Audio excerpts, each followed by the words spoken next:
The letter arrived on a Tuesday in late September, when the grass along the creek had gone the color of old straw and the cottonwoods were just beginning to let go. She read it twice on the platform before the train had fully stopped. The agency's handwriting was neat and indifferent, as agency handwriting always was. The arrangement had been confirmed. A homestead outside Tallow Creek, Colorado, a widower with one child, 40 acres of hay ground, room, board, and a fair wage for the first season, pending the usual understanding. She folded the letter and put it in her coat pocket. The train released her with a sound like something exhaling, and she stepped down onto the platform with a single trunk and a sewing basket that had belonged to her mother. The basket was oval, made of split ash, and the lid no longer sat quite flush. She had carried it across 2 states. She was not sentimental about it. It was simply useful, and she had learned not to set down useful things. Tallow Creek was smaller than the letter had suggested. One street of storefronts facing each other across packed dirt, a livery at the south end, a church at the north that looked as though it hadn't decided yet whether it was finished. The air smelled of pine resin and something faintly smoky, and the sky was very large and very pale, the way October skies are when the heat has finally released them. There were 3 men on the platform. One was the station master, who did not look up. One was a boy of about 12 selling something from a crate she didn't examine. The third was standing apart from the others near the wagon. He was tall, but not conspicuously so. Brown coat, worn at both elbows, hat that had seen a great deal of weather. He had his hands in his pockets, and he was watching the train, not her, and she thought he looked like a man who had come to collect something he was not entirely sure about. When she stepped off the platform, he looked over. He did not move toward her. He waited. She crossed the space between them without hurry. He said, "You'd be the woman from the agency." She said she was. He looked at the trunk. He looked at the basket. He said, "That all of it?" She said yes. He picked up the trunk and set it in the wagon bed without asking. She climbed up on her own. He came around and took the reins, and they sat there for a moment in the particular silence of 2 people who have agreed to something before they know each other, and neither of them yet knows quite what they've agreed to. The horse started forward. The town slid past them. A few faces in doorways, a woman at a window, the boy with his crate watching with open interest. The road bent northwest and opened into grassland, and the town disappeared behind them. The road was not much of a road. 2 ruts pressed into the prairie grass by years of the same wheels, the same horse, the same man making the same trip into town and back. She watched the grass move on either side of them and thought it looked less like land that had been farmed and more like land that was being negotiated with. He did not speak for the first mile. She did not fill the silence. She had learned early that filling a silence cost something, and she had spent enough already. After a while he said, "It's about 4 miles out." She nodded. He said, "Hay needs cutting before the week's end. Weather's been holding, but it won't hold long." She said she understood. He looked sideways at her briefly, the way a man checks a seam in something he's built to see if it will hold. Then he looked back at the road. The grass thinned as they crested a low rise, and she saw the place for the first time. A house, a barn, a line of fence posts running east toward nothing in particular. A kitchen garden that someone had started and then let go. The house itself was plain board and batten, weathered to the color of old driftwood, with a front step that had settled slightly to the left. There was a well. There was a pump handle. There was a dog lying in front of the barn door who lifted its head when the wagon came near and then set it back down. She looked at it all without expression. He pulled the wagon to a stop and sat for a moment with the reins loose in his hands. He said, "It's not much to look at." She said nothing. He climbed down. She climbed down on her own side before he came around. He carried the trunk to the front step and set it down. He opened the door and she went through first. Inside there was a table with 2 chairs, a stove, a shelf with 4 tins of varying sizes, a window facing west with no curtain, a cast iron pot hung on its hook, a pair of work gloves on the sill. Everything in the room had been arranged by someone who knew how to be alone and had arranged it accordingly. She set her basket on the table. He stood in the doorway with his hat in his hand. He said, "Bedroom's through there. It's yours. I'll be in the barn until I get the side room finished." She looked at him. He said, "Figured you'd want to know that." She said she appreciated it. He nodded and put his hat back on and went out. She heard his boots on the step, heard the slight list of it, heard the dog get up and follow him across the yard. She stood alone in the kitchen in the particular quiet of a place that had not heard a woman in it for some time. She did not unpack the trunk that evening. She opened it once, lifted the top fold of cloth to confirm it had traveled undisturbed, then closed the latch and left it where he had set it near the bedroom door. The room itself was spare, a narrow bed with a quilt folded at the foot, a washstand with a blue ceramic pitcher, a single nail in the wall where something had once hung and no longer did. The shape of the nail's rust stain was the shape of a small frame. She did not look at it long. She went back to the kitchen and lit the stove with the tin of matches on the shelf. While the iron warmed, she opened each of the 4 tins. Salt, coffee, something that had been flour once and was past it now, and in the last one, dried beans. She found a pan, found the well out back, found a bucket hanging on a peg by the door that she had not noticed coming in. She did not have much, but she had enough to make the evening a manageable thing. She ate at the table alone. Through the west window, the light went gold, and then flat, and then gone. She washed the pan and her cup and set them back on the shelf. She folded the dishcloth across the edge of the wash basin, the way she had done it every evening of the 4 years she had been doing it alone. She had not noticed until now that it was a habit. In the morning, she was up before the sun cleared the ridge. She heard him in the yard before she saw him, boots on the packed dirt, then the low creak of the barn door. She built the fire back up and put the coffee on, not because she had planned to, because the coffee was there and the pot was there, and that was what you did when someone was working before the light was full. When she looked out the window, he was carrying fence boards from the stack by the barn. He did not look toward the house. The dog sat at the edge of the yard watching him with its chin flat on its paws. She poured 2 cups and set one on the table for herself, and held the other a moment, standing at the window. Then she carried it to the door and set it on the porch rail without calling out. She went back inside. She heard him cross the yard a few minutes later, heard his boots stop at the step. A pause. She did not look out. She heard the cup set back on the rail, empty, then his boots crossing back toward the barn. She drank her own coffee standing at the stove with both hands around the tin. The flour tin was still useless. She would need to know where the town kept its dry goods. She would need to learn several things about this place before it would feel like something she could work with. She walked into town that morning with the empty flour tin under her arm. The main street of Harlan was 3 blocks of storefronts and a water trough that needed fresh boards along the south side. She counted 7 businesses, a livery, a small hotel with a painted sign that had started to peel at the corners, a church at the far end sitting back from the road on a slight rise, its whitewash going gray.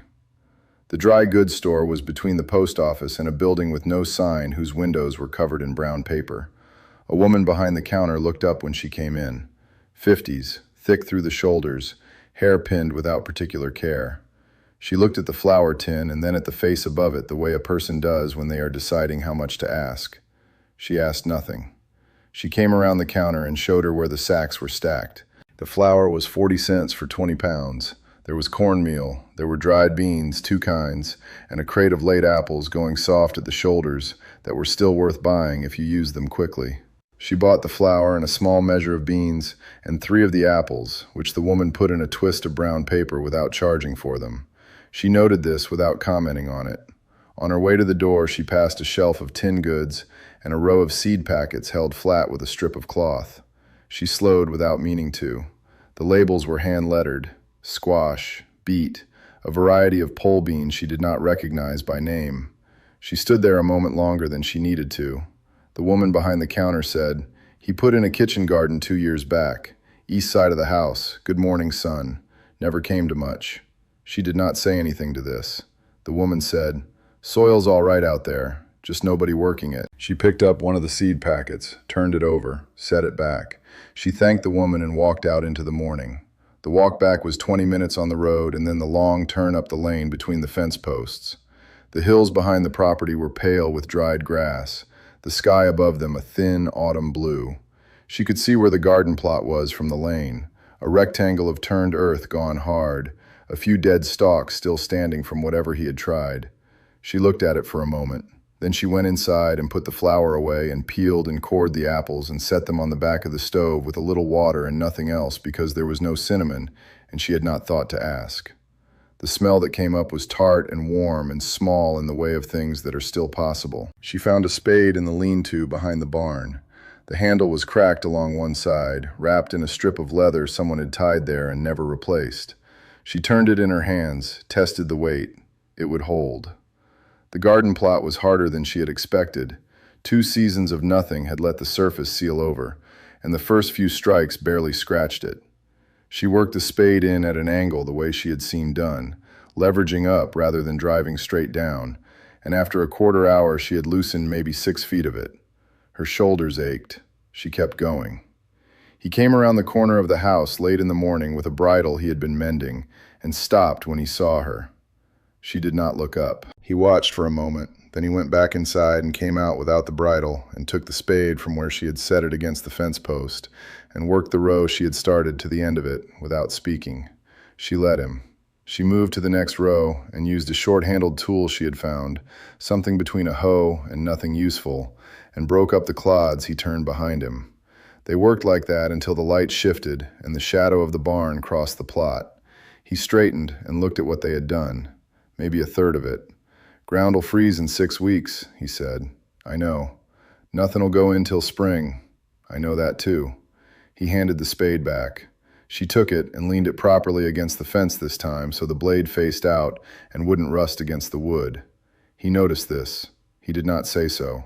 Inside, she washed her hands at the basin and started on supper, and the apple smell was still there, low and sweet under the newer smell of turned earth she had brought in on her clothes.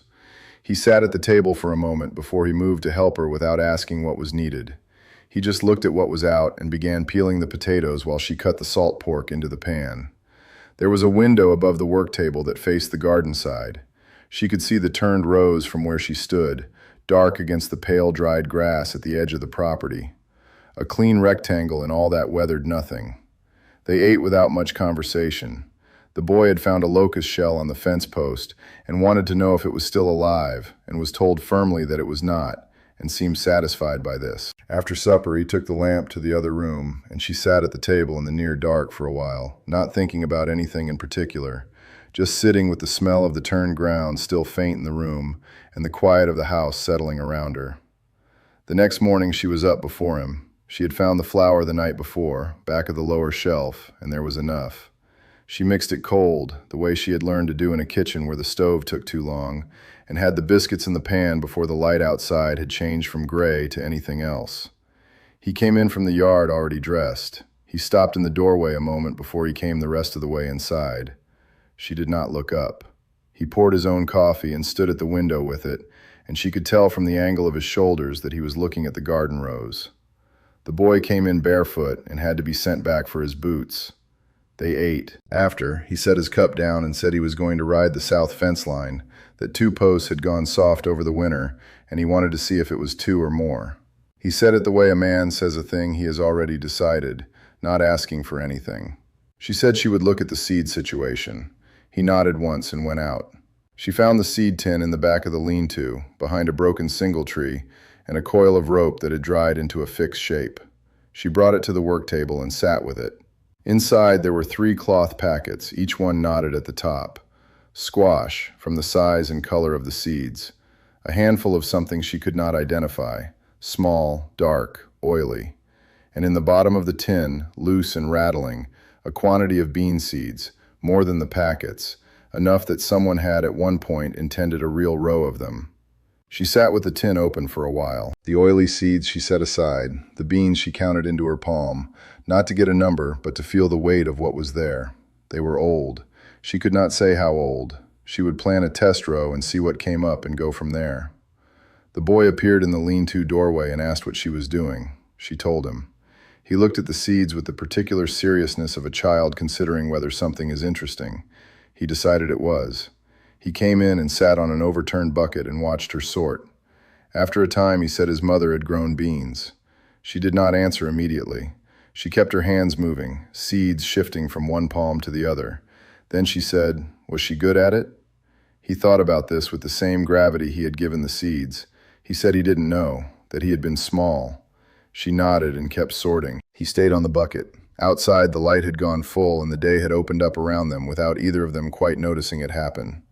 She planted the test row on a Tuesday, at the far eastern edge of the field where the soil was darkest and held moisture longest after rain. She pressed each seed in at the same depth, the same distance apart, measuring by the width of her thumb rather than by string or stick. The boy watched from the fence rail, his chin resting on the top board. She had not asked him to stay. He had simply not left. By Thursday, she had turned the rest of the east field and started working back toward the fence line where the soil grew harder and required the mattock rather than the hoe. The man watched from the yard the first morning, coffee in hand, saying nothing. The second morning, he set the cup down on the porch rail and came to help without asking whether she wanted it. He took the mattock, she kept the hoe. They worked toward each other from opposite ends of the row. It was slower than she expected, not because of the ground, but because of the way he worked. Methodical, unhurried, each swing placed with the same deliberate economy he seemed to apply to everything. She found herself matching his pace without deciding to. By the time they met in the middle, the sun had moved a full hand's width, and neither of them had spoken. He looked at the turned row. Then he said the east field hadn't been fully broken in 3 years. She said she could tell. He looked at her sidelong, and something in his face moved. Not quite a smile, something quieter than that. He picked up the mattock and moved to the next row. The beans in the test row began to show by the following week. Small, split-leaf sprouts, pale green, barely a finger's height above the soil. She crouched at the end of the row and looked at them without touching. The germination rate was better than she had expected. Not all of them, perhaps 2 and 3, but enough. She stood and calculated. What the field could yield if the soil kept giving the way the east corner promised. What that yield was worth at market if prices held. What it would mean to have a surplus rather than just enough. She did not say any of this aloud. That evening she found the boy at the table with a piece of paper and a stub of pencil, drawing something with enormous concentration. She sat across from him and asked what it was. He turned the paper toward her. It was a row of small circles. He said they were the beans. She looked at the drawing for a moment. Then she said he had the spacing about right. He looked pleased in the contained way of children who are trying not to seem pleased. He turned the paper back and added another circle at the end of the row. She left him to it and went to start supper. The beans came up in full by the end of the second week. She walked the row each morning before breakfast, checking the underside of the leaves for damage, pressing the soil lightly at the base of each plant to test moisture. The east corner held. The drainage she had redirected early in the season, a shallow channel cut in the dark before he had even come out to start the day, was pulling excess water away from the roots the way she had intended. She had not mentioned it when she dug it. He had not asked. That was how most things worked between them by now. She made decisions about the garden in the morning. He made decisions about the fencing and the hay in the afternoon. Somewhere in the middle of each day they passed through the same space, the porch, the well, the edge of the yard, and exchanged what was necessary, brief reports, practical corrections. He had repositioned the second gate, and she had noticed it was better. He had found her channel and realized what it was doing and said nothing except to extend it by another 6 feet toward the lower field. She had seen the extension the following morning. She had not mentioned it either. The boy had taken to following her on the early rounds, not close enough to be in the way, far enough back to seem like he had arrived in the garden by coincidence. She let him believe this worked. He was learning by watching, and she saw no reason to interrupt that with instruction. When he crouched down beside her at a plant, she simply continued what she was doing and said the things she was thinking aloud, not to him, but into the air between them. This one is getting more sun than it needs. The one beside it is fine. He listened without showing that he was listening. By the third week, she began to understand what the field could actually become. Not this season. This season was already set. She could project it within a reasonable margin. She was thinking about the following spring, about what it would mean to break the far ground along the north fence, where the soil had never been worked but looked as if it held the same quality as the east corner, about crop rotation, about whether a second water channel feeding from the hill draw would be worth the labor. She stood at the north fence one evening after supper and looked at the unbroken ground for a long time. The grass there was a different shade of green than the grass elsewhere. That meant something about what was beneath it. She was still working out exactly what. He came out of the barn and stopped when he saw her standing there. He looked at the field, then he looked at her. He did not ask what she was thinking. He came to stand beside her at the fence and looked at the same ground she was looking at. They stood there until the light went flat and the field turned gray in front of them. He said nothing. She said nothing. But something shifted in the quality of the silence. It was not the silence of two strangers standing in proximity. It was the silence of two people looking at the same thing and seeing roughly the same shape in it.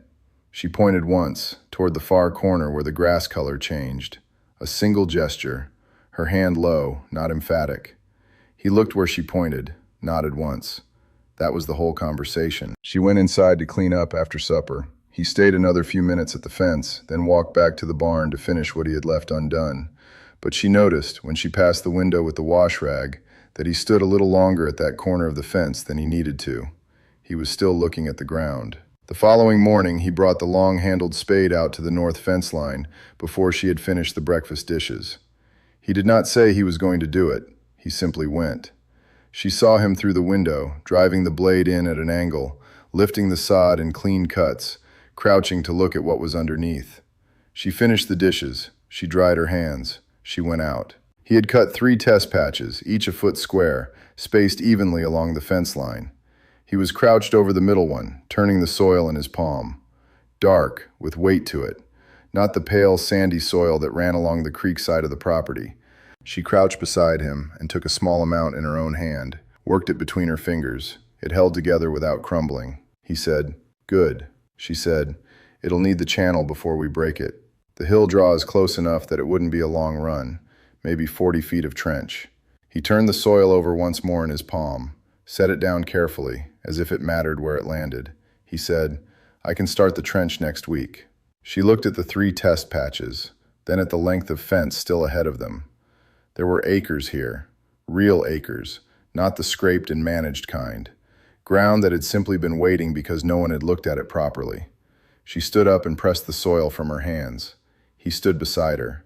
They were both looking north, past the fence, past the unbroken ground, toward the line of the hill where the draw cut down toward the property. She did not say what she was thinking.